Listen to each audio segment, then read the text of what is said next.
ఉద్యోగం కోసం చూస్తున్నారా? ఓం శక్తి ప్రైవేట్ లిమిటెడ్ కంపెనీలో మార్కెటింగ్ జాబ్స్ 20,000 నుంచి 30,000 వరకు జీతం ఉంటుంది. సంప్రదించండి. ప్రస్తుతం మనతో పాటు ప్రముఖ ఆధ్యాత్మికవేత్త, వేదిక్ ఆస్ట్రాలజర్ గోనుగుంట్ల సురేష్ బాబు గారు ఉన్నారు. గురువుగారితో మాట్లాడేద్దాం. నమస్కారం గురుగారు. మణికంఠ గారు నమస్కారం అండి. గురుగారు, ఆగస్టు మాసంలో విశేషంగా ధనుసు రాశి వాళ్ళకి ఎలా ఉండబోతుంది? అర్ధాష్టమ శని ఇంపాక్ట్ ఏ విధంగా బాధిస్తుంది అంటారు? శుభ అశుభ ఫలితాలు మరి ఈ మాసం ఎలా ఉన్నాయి వీళ్ళకి? సో ముందుగా మనం రాశి ఫలాలు చెప్పుకోబోయే ముందు మనం ఆగస్టు మంత్లో ఉన్నాం కాబట్టి ఆగస్టు మంత్ యొక్క విశిష్టత ఏంటి, అందులో ఉన్న ముఖ్యమైన పండగలు ఏంటి, పర్వదినాలు ఏంటి, అవి మనకి పరిహారాలుగా ఎలాగా వాడుకోవాలి అని కూడా మనం తెలుసుకొని తర్వాత రాశి ఫలాలు ఏంటో చూద్దాం. ఇందులో ముఖ్యంగా గమనించుకుంటే ఆగస్టు మంత్ సంకటహర చతుర్థితో స్టార్ట్ అయ్యి మరలా సంకటహర చతుర్థితో ఎండ్ అవుతుంది. 2 సంకటహర చతుర్థుల మధ్య ఈ మాసం ఉండటం అనేది ఒక విశిష్టత. రెండోది, ఇందులో మనకి 9వ తారీఖున హైదరాబాదు, సికింద్రాబాదు బోనాలు స్టార్ట్ అవుతున్నాయి. మూడోది ముఖ్యంగా మనం చూసుకుంటే గురు మోడం అని మన నడుస్తుంది, అది అయిపోతుందండి. ఇది ఇప్పుడు అయిపోతుంది, 12వ తారీఖుతో మనకి అయిపోతుంది. అక్కడ నుంచి మనకి చూసుకుంటే 13వ తారీఖు నుంచి శ్రావణ మాసం స్టార్ట్ అవుతుంది. శ్రావణ మాసం అనగానే శుక్రవారాలు, శివుడికి సంబంధించిన రుద్రాభిషేకాలు అవన్నీ ఎక్కువగా చేసుకుంటూ ఉంటాం. తర్వాత మనకి 17వ తారీఖున నాగ పంచమి అంటారు అనమాట. నాగుల చవితి, నాగ పంచమి లాగా పిల్లలు ఎవరైతే కావాలనుకుంటున్నారో తరతరాలుగా వంశీపారంగా నాగులకు సంబంధించి నాగమ్మ, నాగయ్య, మానస ఇలా నాగ అని పేరు ఉన్నవాళ్ళు కంపల్సరీ చేయాలి. ఎందుకంటే వాళ్ళు మొక్కుని ఉండటం వల్ల ఇటు పుట్టున్నారు కాబట్టి యాన్సెస్టర్స్కి. అంతేకాకుండా అందులో మనకి సర్పదోషాలు ఉన్నవాళ్ళు, కాల సర్పదోషం ఉన్నవాళ్ళు, ఇలాంటి వాళ్ళు ఖచ్చితంగా ఆ యొక్క ఉత్సవాన్ని, ఆ పర్వదినాన్ని సెలబ్రేట్ చేసుకోవడం చాలా ముఖ్యం. మనకి 21వ తారీఖున వరలక్ష్మి మహావ్రతం చేసుకుంటూ ఉంటాము. దానితో పాటుగా మనకి ఇంకొకటి వెరీ ఇంట్రెస్టింగ్ అయిన విషయం ఏంటంటే మనకి రాఖీ పౌర్ణమి అంటారు, లేదంటే జంధ్యాల పౌర్ణమి అంటారు. జంధ్యాలు మార్చుకుంటూ ఉంటారు. గాయత్రీదేవి పుట్టినరోజు అని చెప్తూ ఉంటారు అనమాట. అది మనకి 28వ తారీఖు ఉంది. లాస్ట్ 31వ తారీఖు వచ్చేటప్పటికి సంకటహర చతుర్థితో టోటల్ మాసం అంతా క్లోజ్ అవుతుందని మనం చెప్పుకోవచ్చు అనమాట. సో ఇలా అనేక రకాలైన ఉత్సవాలు, సెలబ్రేషన్స్ మనకి వరమహాలక్ష్మి వ్రతము, రాఖీ పండుగ, ఇవన్నీ ఆగస్టు మంత్లో చాలా ఉన్నది కాబట్టి చాలా మందికి చాలా డైనమిక్గా ఉండే మంత్ అని మనం చెప్పుకోవచ్చు. సో దీనితో పాటుగా జ్యోతిష శాస్త్రం ప్రకారం చూసుకుంటే మనకి 4 గ్రహాలు మారుతూ ఉన్నాయండి. ఈ 4 గ్రహాలు మారటంలో ఫస్ట్ది సూర్యుడు, కుజుడు, బుధుడు, శుక్రుడు, ఈ గ్రహాలన్నీ మారుతూ ఉన్నాయి. 4 మారుతూ ఉన్నాయి అనమాట. అందులో ఫస్ట్ గ్రహం మారేది ఏదైనా ఉందంటే శుక్రుడు అని చెప్పుకోవాలి.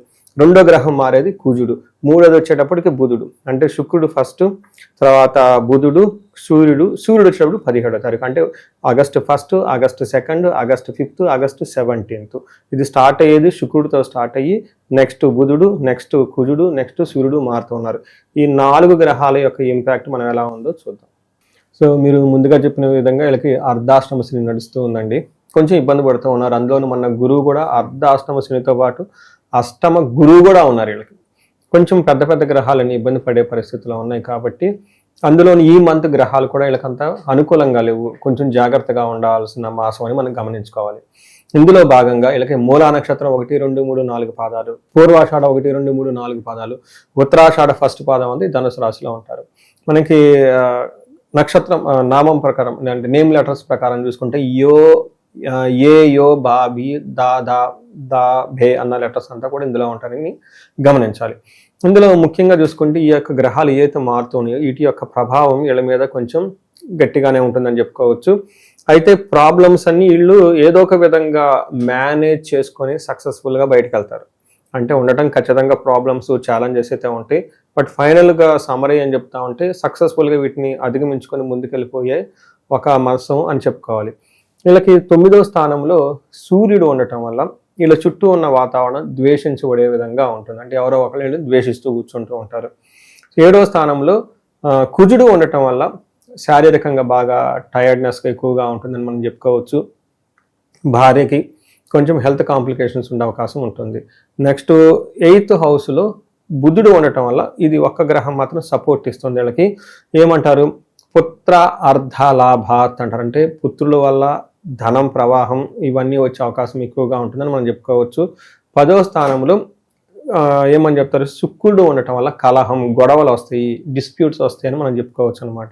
అంటే మనం ఏ ప్రకారంగా చూసుకున్నా మేజర్ గ్రహాలు కొంచెం ఇబ్బంది పట్టే పరిస్థితుల్లో ఉన్నారు కాబట్టి చాలా విషయాలు వీళ్ళు ఓర్పుగా ఉంటే అంటే టైం పాస్ చేసుకుంటూ ఉంటే సరిపోతుందండి. ఇది చేద్దాం, అది చేద్దాం అని ఏదేదో చేయబోయే బదులు ఈ టైంలో యోగా చేయటం, మెడిటేషన్ చేయటం, ఆధ్యాత్మికంగా ఉండటం, లైక్ పెద్ద పెద్ద స్పిరిచువల్ హోమాలు ఇట్లా పార్టిసిపేట్ చేయటం, లేదంటే తీర్థయాత్రలు చేయటం, ఇలాంటివి చేస్తే ఆధ్యాత్మికంగా ఉంటే అది ఏమంటారు ఇంటర్నల్గా ప్యూరిఫై అయిపోయేసి చాలా బాగుంటారని మనం చెప్పుకోవచ్చు.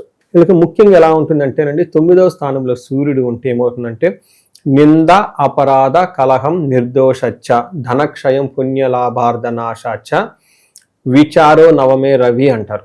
అంటే మాటలు నెగిటివ్గా ఉంటే నింద అపరాధ అంటే వీళ్ళకి ఎలాంటి సంబంధం లేకపోయినా వీళ్ళ మీద గొడవలు వచ్చి పడతాయి అంట. రెండోది నిర్దోష కలహం అంటే వీళ్ళలో ఎలాంటి దోషం ఉండదు, దే ఆర్ ప్యూర్ పీపుల్, కానీ పోయేసి గొడవలు పెట్టేసుకుంటారంట. ధనక్షయం ఉన్న డబ్బు కాస్త పోతూ ఉంటుంది. పుణ్య లాభార్థ నాశాచ ఇది చాలా మంది చాలా చాలా ఇంపార్టెంట్ అండి.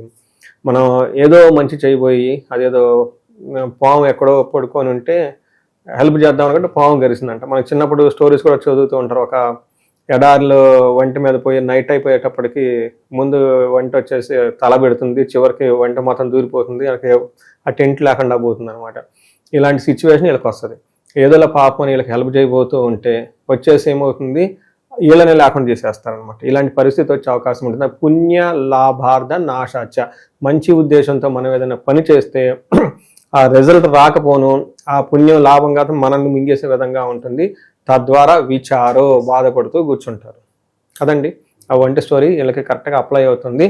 అదే ఓవరాల్గా అయితే ఉంటే కానీ క్షేమంగా ఉంటారు. వంటే కదా దానికి వీళ్ళకి నిద్ర ఉండదు, మ్యాక్సిమం అయితే బాగుంటారు. మానసిక ఆందోళన ఎక్కువ ఉంటుంది అన్న. ఖచ్చితంగా అండి, ఖచ్చితంగా. ఇప్పుడు మన ఇంకా ఆందోళన లేకుండా ఏముంటుందండి. వీళ్ళు బాగా కష్టపడిన పని అంతా వాళ్ళ మేనేజర్ వచ్చి నేను చేశానని చెప్పుకుంటారు. కష్టపడిన వంట అంతా వాళ్ళు వీళ్ళు వచ్చి మేము చేసామని చెప్పుకుంటూ ఉంటారు. అందుకని ఇలాంటి పరిస్థితుల్లో గుర్తింపు రాదు, హార్డ్ వర్క్ చేస్తాం, మంచి పని చేస్తూ విమర్శిస్తూ కూర్చుంటారు, నిందలేస్తూ కూర్చుంటారు. ఇంకా ఆందోళన రాకుండా ఏముంటుంది. తర్వాత వీళ్ళకి కుజుడు అగైన్ 7వ స్థానంలో ఉండటం ఇంకా ప్రాబ్లమాటిక్ క్రియేట్ అవుతుంది అనమాట. మనకేం చెప్తారు సంస్కృతంలో అన్న వస్త్రాది రాహిత్యం సదా క్లేశ స్వబంధుభిః అంటే కువార్త పుత్ర భాతృణం క్రోధ సప్తమికే కుజ అని మనకి సంస్కృతంలో ఒక శ్లోకం ఉంటుంది. ఇదేమవుతుందంటే వెరీ ఇంట్రెస్టింగ్గా ఉంటుంది. ఒకటి అన్న వస్త్రాది రాహిత్యం అంటే టయానికి భోజనం తినే అంత టైం కూడా వీళ్ళకు ఉండదంట. నెక్స్ట్ సదా క్లేశం, మీరు నాకు చూడండి టెన్షన్స్ అంటే సదా క్లేశం అంటే ఏదో ఒక బాధపడుతూ ఉంటారు. అంతేకాకుండా స్వబంధుభిః సొంత బంధువులు అంటేనే భయం. ఏంట్రా బాబు వచ్చి బంధువులే మనల్ని అంటారు, బంధువులే రా బంధువులే అని మూవీలో సాంగ్స్ లాగా ఇబ్బందులు పడే అవకాశం ఉంటుంది. రెండోది కువార్త చెడు వార్త లేని అవకాశం ఎక్కువగా ఉంటుంది. పుత్రుల ద్వారా భాతృణం అంటే సోదరుల ద్వారా కోపం జరిగే అవకాశాలు ఎక్కువగా ఉంటాయి. అంటే వీళ్ళ మీద వాళ్ళు కోపడటం, వాళ్ళ మీద వీళ్ళు కోపడే అవకాశాలు ఎక్కువగా ఉంటుంది.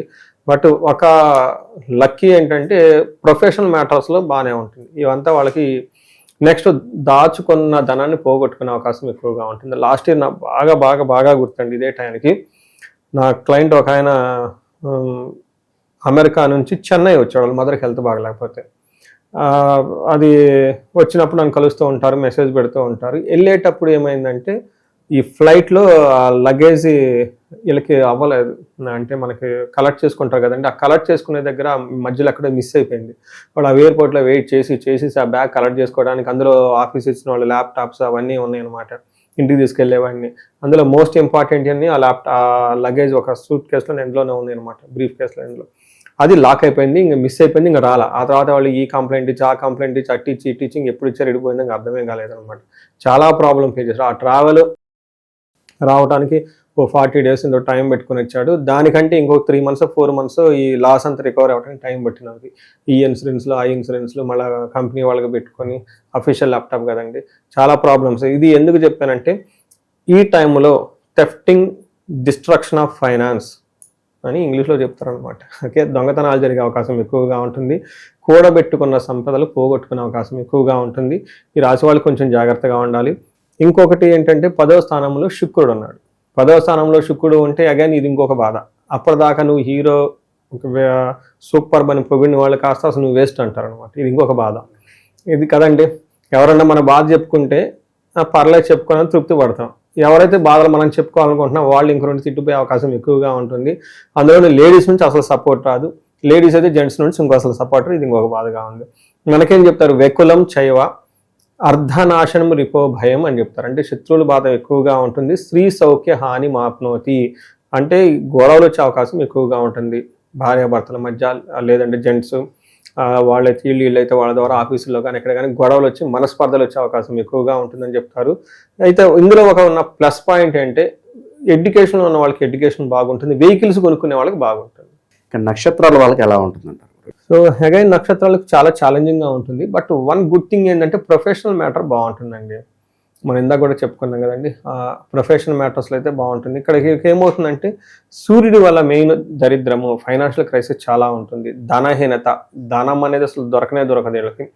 అయితే పాజిటివ్ నోట్ ఏంటంటేనండి రాజ్యలాభం, అంటే ప్రమోషన్స్ వచ్చే అవకాశం ఎక్కువగా ఉందని చెప్పుకోవచ్చు. షాపింగ్స్ అవన్నీ చక్కగా చేస్తారని చెప్పుకోవచ్చు. అలానే పూర్వాషాఢ నక్షత్రం వాళ్ళకి రాజ్యలాభం చూపిస్తుంది, వస్త్రలాభం చూపిస్తుంది, ధనహీనత ప్లస్ దరిద్రము రెండు చూపిస్తూ ఉంటుంది. ఉత్తరాషాఢ నక్షత్రం వాళ్ళకి ధనహీనత, దరిద్రము నెగిటివ్ సైడ్ అయితే పాజిటివ్ సైడ్లో వస్త్రలాభము, రాజ్యలాభము, పరవాసము చూపిస్తూ ఉంటుంది. ఫారిన్ నుంచి కనెక్షన్స్ అంతా.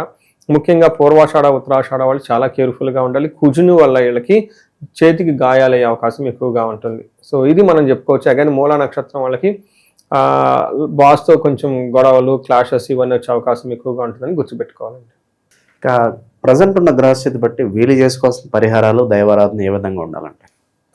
ఉన్న 12 రాశి ఫలాల్లో ఓవర్లాగా చూసుకుంటే వీళ్ళకి కొంచెం టఫ్గా ఉందండి. అంటే నేను బాగా సూపర్గా ఉండి యావరేజ్గా ఉండి బిలో యావరేజ్గా ఉన్న రాశిలో చూసుకుంటే వీళ్ళు బాగా టఫ్గా అనిపించింది నాకు.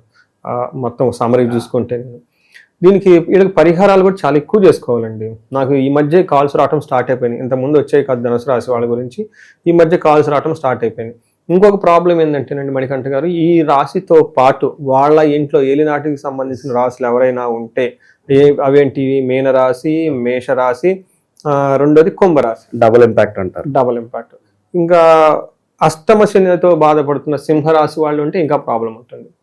అది నేను భయపడ్డమని కాదనివ్వండి, రియల్ లైఫ్లో నేను చాలా కేసులు చూశానండి. ఒక వీళ్ళు కూడాను మన కృష్ణా జిల్లా నుంచి వచ్చి కలిశారు, మా మదరాను సన్ను కలిశారనమాట. అది చెప్పకూడని ఇన్సిడెంట్లు చాలా జరిగినాయండి. అది చూస్తే నేనే షాకు. వాళ్ళ ఇంట్లో కుంభరాశి వాళ్ళు 4-5 ఉన్నారు. ఇప్పుడు కాదు, ఇప్పుడు కుంభరాశి పర్లా. ఆ టైంలో పీక్లో ఉన్న ఆల్మోస్ట్ 2 years బ్యాక్ అనుకుంటాం. అది చాలా టెన్షన్ నాకు మాట్లాడేది, 1-10 సార్లు నాకు ఫోన్ చేసేది, ఏమవుతుందని భయపడుతూ ఉండేది. ఎందుకు ఎంత భయపడుతుందంటే మొత్తానికి వాళ్ళ బాబుని తీసుకొని ఆమె వచ్చింది కృష్ణా డిస్ట్రిక్ట్ నుంచి. వచ్చేటప్పుడు కూడా భయం మనిషి. సరే అంతలాన ఫోన్లో ఏడుస్తుంది కదా అని చెప్పేసి నేను మాట్లాడితే అది చూసి నేను అడగాల్సి వచ్చింది అని చెప్పి నా ఎగ్జాంపుల్, ఆ ఇన్సిడెంట్స్లు వాళ్ళు ఇంకా మొత్తం అక్కడ వదిలేసి తర్వాత హైదరాబాద్ షిఫ్ట్ అయిపోయారు. చాలా రోజులు టచ్లో ఉన్నారు. అప్పుడప్పుడు మెసేజ్లు చేస్తూ ఉంటుంది టెన్షన్ పడ్డప్పుడు. ఆ తర్వాత ఏంటంటే ఇప్పుడు కుంభరాశి స్లోగా బయటపడేస్తూ ఉన్నారన్నమాట ఏలినాటి సీన్లో నుంచి. అందుకని ఆ ఇంట్లో హారోస్కోపులు చూశాను అనమాట. అక్కడి నుంచి నేను అబ్జర్వ్ చేయడం స్టార్ట్ చేశాను. కొన్నిసార్లు నాకు చాలా వెరీ ఇంట్రెస్టింగ్ అండి, భార్య వస్తుంది తన హారోస్కోప్ని చూపించుకోవడానికి, కానీ ఆమె హారోస్కోప్ బాగుంటుంది. మీ హారోస్కోప్ అంతా బాగుంది కదమ్మా, పెద్ద ప్రాబ్లమ్స్ ఏం లేదంటే అయ్యో ఇది ఉంది అది ఉంది అని చెప్తుంది. నాకు డౌట్ వచ్చేసి మీ హస్బెండ్కి ఖచ్చితంగా ఉంటుంది. నడిచిన ఈ 5 రాశులు ఏదో ఒక రాశి వాళ్ళకు ఉంటుంది. అందుకని చెప్పేసి ఇంట్లో మనకు లేదని కాదు, ఇంట్లో స్పౌస్కి వాళ్ళకు ఉన్నా కానీ కేర్ఫుల్గా చూసుకోవాలి. ఒక ఇంట్లో 2-3 ఉంటే ఇంకా గొడవలు. అమెరికా నుంచి ఎన్ఆర్ఐ కాలు. వీళ్ళకి ఎక్కువగా టైం చెప్తున్నాను, ఎందుకంటే ధనుసు రాశి వాళ్ళు కష్టమైన పరిస్థితుల్లో ఉన్నారు కాబట్టి. But it's all matter of time అండి. కొన్నిసార్లు మీరు 2 స్టెప్లు వెనక్కి తీసుకొని ఉండటం లైఫ్లో చాలా చాలా ఇంపార్టెంట్. ఏదేదో చేయాలని ఒక ఎన్ఆర్ఐ చెప్పాను. వాళ్ళ మదర్ ఫోన్ చేసింది, ఏమంటే ప్రాబ్లం ఏంటంటే మా హస్బెండ్కి అబ్బాయికి అసలు ఏమాత్రం పట్టలేదు. వాళ్ళ అబ్బాయి కాలేజ్లో చదువుకుంటున్నాడు, ఆల్రెడీ వెళ్ళిపోయి 15-20 years సెటిల్ అయిపోయారు అక్కడ. బాగా మీ వీడియోలు చూసామండి, మీరు చెప్పినట్ల ఈ మెసేజ్ విన్నామండి. మా ఇంట్లో మేషరాశి వాళ్ళు ఒకళ్ళు ఉన్నారు, వాళ్ళదేమో సింహరాశి ఉందండి. మా ఇంట్లో ఎవరికి పట్టలేదండి, మా అబ్బాయి ఇంటికి కూడా రావట్లేదు, విపరీతంగా గొడవలు అయిపోతున్నాయి. అసలు ఏంటండి తల్లిగా నేను బాధపడలేకపోతున్నా, ఎవరికి ఏం చెప్పలేకపోతున్నా అని చెప్పేసి. ఎందుకంటే అవుట్ ఆఫ్ కంట్రోల్, ఇంట్లో ఏందో జరుగుతుంది, ఎవరికి అర్థం కాదు. అబ్బాయి అసలు తల్లిదండ్రులు గొడవ, వీళ్ళిద్దరు గొడవ, ఎవరు అన్నాళ్ళు కూడా అందరు వెళ్ళిపోతారు. దానికి రీజన్ అనేది అంటే ఎవరికి ప్రశాంతత ఉండదు అనమాట. ఇలాంటి సిచ్యువేషన్లు కనుక ఇంట్లో ఉంటే ఖచ్చితంగా ఏలినాటి సినిమాకి సంబంధించిన వాళ్ళు 1-2 ఉంటారని గ్యారంటీ, డ్యామ్ షూరింగ్ అంతా తిరిగే లేదనమాట. చెక్ చేసుకోండి. ఉంటే కనుక ఒకసారి హారోస్కోపులు చెక్ చేసుకొని సింపుల్ పరిహారాలు ఉంటాయండి. ఆ పరిహారాలు చేసుకుంటూ ఉంటే, అంటే ముందు awareness is the key to success అంటారు మనకి ఇంగ్లీష్. తెలుసుకొని ఉండాలి. మన ఫ్లోర్ మీద వాటర్ పడిందని మనం ఫస్ట్ తెలుసుకుంటే ఎస్. ఇప్పుడు అట్లీస్ట్ మనం బ్లైండ్గా వెళ్లకుండా కొంచెం కేర్ తీసుకోవటము, ఆ వాటర్ చూసుకోవటము, జంపు చేయటము, అది పరిహారాలు. అందుకని ఈ విషయం ఉందని తెలుసుకోవాలి. ఏలినాడు శని ఉండటం వల్ల ఇలా ప్రాబ్లమ్స్ ఉన్నాయని తెలుసుకోవాలి. అనవసరంగా వీళ్ళని బ్లేమ్ చేసుకుని వాళ్ళని బ్లేమ్ చేసుకుని తను బ్లేమ్ చేసుకునే బదులు, అందుకని ఈ రాశి వాళ్ళకి వేరే రాశి వాళ్ళు ఉంటే ఇందాక చెప్పుకున్న రాశిలో ఒక్కసారి ఇండివిజువల్గా జాతక చక్రం చూపించుకోవటం చాలా చాలా ఇంపార్టెంట్. పరిహారాలు వెరీ సింపుల్ పరిహారం అండి. మనకేం చెప్తారంటే శని పిప్పలాద స్తోత్రం అని ఉంటుంది, చాలా simple and powerful. Hanuman Chalisa రెగ్యులర్గా చదువుకుంటాలి. మేధా దక్షిణామూర్తి స్తోత్రం అని ఉంటుంది, లేదంటే రెగ్యులర్గా మేధా దక్షిణామూర్తి టెంపుల్స్కి విజిట్ చేయడం చాలా చాలా ఇంపార్టెంట్. సో వీటితో పాటుగా ఎక్కువగా సరిలు రుద్రాభిషేకం చేయించుకుంటే చాలా చాలా బాగుంటుంది. మహాన్యాస పూర్వక ఏకాదశ రుద్రాభిషేకం ఇంటికి 2 పండితులను పిలిపించుకొని బ్రాహ్మణులను పిలిపించుకొని ఇంట్లో చేయించుకుంటే ఇంకా ఇంకా ఇంకా ఉత్తమం. ఇలాంటి అన్ని ప్రాబ్లమ్స్ నుంచి చాలా వరకు దోషాలన్నీ వెళ్ళిపోతాయని చెప్పుకోవచ్చు. ప్లస్ ఇండివిజువల్గా జాతకం చూసి ఇంకా ఏమైనా ఉంటే మనం ఒకసారి కన్సల్ట్ అయితే మనకు వాళ్ళు హెల్ప్ చేయొచ్చు. అయితే ఇది మనం చెప్పుకునే విధంగా 30% మాత్రమే అప్లై అవుతుంది కాబట్టి ఇండివిజువల్గా వాళ్ళ లైఫ్ అదేమంటారు వాళ్ళ హారోస్కోప్ చూడటం కూడా చాలా ఇంపార్టెంట్. వాళ్ళ లైఫ్లో దశలు భుక్తులన్నీ చక్కగా ఉంటే ఇది పెద్ద మ్యాటర్ ఏం కాదు, దాన్ని మేనేజబుల్ కండిషన్లో ఉంటుంది. బట్ వాళ్ళు ఇండివిజువల్ జాతకంలో కూడా సరిగా దశలు కానీ భుక్తులు కానీ సరిగా లేకపోతే ఇది దానికి టాప్అప్గా యాడ్ అయిపోయేసి టోటల్గా సిచ్యువేషన్ అవుట్ ఆఫ్ కంట్రోల్ అయ్యే అవకాశం ఉంటుంది. కాబట్టి అప్పుడు జాబులు పోవటం గొడవలు రావటం అన్నీ వస్తూ ఉంటుంది అనమాట. సో ఇది ఒక్కసారి జాతక చక్రం చూపించుకోవడం చాలా ఇంపార్టెంట్. గెస్ అయితే ఇంకొకటి, నేను ఏజ్ 40± అంటే 35 to 45 ఏజ్ బ్రాకెట్ ఎవరికైతే ఉందో లైఫ్లో సక్సెస్ఫుల్ ట్రాక్ రికార్డు ఉండి, అంటే బాగా అకాడమిక్ చదువుకొని బాగా ఎడ్యుకేషన్ మంచి పొజిషన్లో ఉండి తర్వాత ప్రొఫెషనల్గా సక్సెస్ఫుల్గా చూసుకొని సడన్గా వాళ్ళకి లైఫ్లో ఒక వ్యాక్యూమ్, ఒక గ్యాప్ వచ్చింది, ఎందుకో అర్థం కాలేదు, జాబ్ పోయింది, లేదంటే ఎటెళ్ళాలో అర్థం కావట్లేదు, కన్ఫ్యూజన్లో ఉన్నాము, ఒక క్రైసిస్ లాగా వస్తుంది. నేను చాలామంది రీసెంట్గా లాస్ట్ 5-6 months ఈ ఎక్స్క్లూజివ్ టాపిక్ గురించి రీసెర్చ్ చేస్తూ ఉన్నాను అనమాట. చాలామంది చెప్పారు, మేమంటే మీ మేనేజర్ అమెరికాలో ఉన్న ఒక మంచి కంపెనీలో నాకు జాబ్ పోయింది, 5-6 months అయిపోయింది. ఇది డైజెస్ట్ చేసుకోవడం చాలా కష్టం. ఈవెన్ లేడీస్ కూడాను, లేదంటే అప్పటిదాకా చాలా భార్య భర్తలు చాలా బాగున్నారు, అప్పటిదాకా వీళ్ళు బాగున్నారు, ఉన్నటువంటి పిల్లల వల్ల విపరీతమైన ప్రాబ్లమ్స్. ఇలా ఎందుకు వచ్చింది? ఈ స్టాగ్నేషన్, ఈ గ్రోత్ లేకుండా దాంతో కన్ఫ్యూజన్ అయిపోయి టెన్షన్ అయిపోయేసి ఇంటర్నల్గా ఇన్ఫీరియారిటీ కాంప్లెక్స్ డెవలప్ చేసుకోవటం, ఇవన్నీ డెవలప్ అవుతుంటుంది అనమాట. మనకేం చెప్తారంటే మోడర్న్ సైన్స్లో మిడ్ లైఫ్ క్రైసిస్ అంటారు, లేదంటే హార్మోనల్ చేంజెస్ అని చెప్తూ ఉంటారు అనమాట. బట్ జ్యోతిష శాస్త్రం దీనికి చాలా పవర్ఫుల్ రెమెడీ ఉంటుంది అనమాట. మనకి జ్యోతిష శాస్త్రంలో చిన్నప్పుడు బాలారిష్టాలు, వివాహం అప్పుడు వివాహానికి సంబంధించిన దోషాలని, అలానే గ్రోత్లో ఉన్నప్పుడు కొన్ని యొక్క ఏమంటారు శాపాలు యాక్టివేట్ అవుతూ ఉంటాయి అనమాట. ముఖ్యంగా పితృశాపాలు, కాలసర్ప దోషాలు, త్రిపిండి శాపాలు, అంతేకాకుండా వీళ్ళకున్న దశాభుక్తిని బట్టి గ్రహాల యొక్క దోషాలు, ఇవి ఆటంకాలు పడుతూ ఉంటాయి అనమాట. అందుకని వాటికి సంబంధించిన పరిహారాలు మనం చేసుకుంటే చక్కగా లైఫ్ అనేది 10 రెట్లు ముందుకెళ్ళే అవకాశం ఎక్కువగా ఉంటుంది. అందుకని ఒకసారి ఇండివిజువల్గా ఆ ఏజ్ బ్రాకెట్లో ఉండే ఇబ్బందులు పడుతుంది చూపించుకోవటం, హారోస్కోప్ చూపించుకోవటం చాలా ముఖ్యం. బట్ వీటికి టాప్అప్గా ఎవరైతే కనుక ధనానికి ఇబ్బంది పడుతూ ఉన్నారో స్వర్ణలక్ష్మి విశేష హోమం చేయించుకోవడం చాలా చాలా ఇంపార్టెంట్. వచ్చేది కూడా శ్రావణ మాసం కాబట్టి చక్కగా ఈ యొక్క స్వర్ణలక్ష్మి అమ్మవారి యొక్క వాళ్ళ స్వహస్తాలతో చక్కగా 120 కలువ పూలతో కనుక హోమం చేస్తే అద్భుతమైన వాళ్ళ లైఫ్లో ఎప్పుడు ధనం ఉంటుంది. అలానే ఎవరైతే హెల్త్ గురించి ఇబ్బంది పడుతున్నారో అమృత మృత్యుంజయ పాశుపత అభిషేకం కానీ హోమం కానీ చేయించుకుంటే చాలా బాగుంటుంది. ఇంకా భార్యాభర్తలు చాలామంది మనస్పర్ధలు వచ్చేసి ఇబ్బందులు పడిపోతూ ఉంటారు. వీళ్ళ కుటుంబం వాళ్ళ కుటుంబం పిల్లలందరూ ఇబ్బంది పడిపోతూ ఉంటారు. ఇట్లాంటి వాళ్ళకి విశ్వావశు గంధర్వ రాజా హోమము, లేదంటే అన్యోన్య దాంపత్య పాశుపత అభిషేకము ఇలాంటివి చేసుకుంటూ ఉంటే చాలా బాగుంటుంది. ఇలా ఏదైనా సరే వాళ్ళకు స్పెసిఫిక్గా కొన్ని మా ప్రాబ్లమ్స్ ఉన్నాయి, ఇంకా రకరకాల ప్రాబ్లమ్స్ ఉంటాయి, ఉండి సొల్యూషన్ కావాలి అనుకున్న వాళ్ళు ఒకసారి జాతక చక్రం చూపించుకొని చక్కగా పరిహారాలు చేసుకుంటే ఇవేమవుతుందంటే మనకి షీల్డ్ అండి, మనకి ప్రొటెక్షన్ ఇస్తూ ఉంటాయి అనమాట, ఫర్దర్ డ్యామేజ్ కాకుండా, లేదంటే లైఫ్లో ముందుకు వెళ్ళటానికి. ఈ మన మహర్షులు ఇచ్చిన ఈ జ్యోతిష శాస్త్రం ద్వారా పూజలు తర్వాత పరిహారాలన్నీ చేయించుకోవాలని చెప్పేసి కోరుకుంటూ, వీళ్ళకి అష్టైశ్వర్యాలు కలగాలి, భోగభాగ్యాలు కలగాలి, అందరూ చక్కగా ఉండాలని చెప్పేసి కోరుకుంటూ నమస్తే అండి. మంచి విశ్లేషణ అందించారు, ధన్యవాదాలు.